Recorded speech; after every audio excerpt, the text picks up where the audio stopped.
Letter number 12, seen. Have you ever seen it?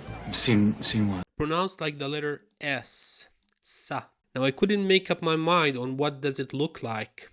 What do you think? Shall we say it's a monster with 3 teeth? Swamp monster! Teeth! Teeth! So many teeth! Because you have monster teeth. And the body of a snake? Like a dragon or something? Tell me what you think in the comments. By the way, it's pronounced the same in Fusha and slang, all accents, sa. Now let's use it along with previous letters to form some words. Well, it's actually the second letter in my name. Hossam. Or Sam if you like. Sam. Hossam. Note how it links with other letters. How the tail linked with the alif. How it connected with the alif, the letter that comes after it here. Let's form another word where seen comes last.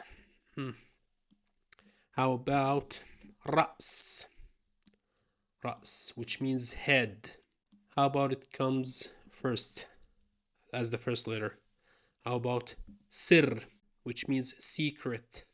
You know what to do. Practice. And let me know in the comments what new words you learned. If you have any questions, don't hesitate to comment. I'll see you in the next video.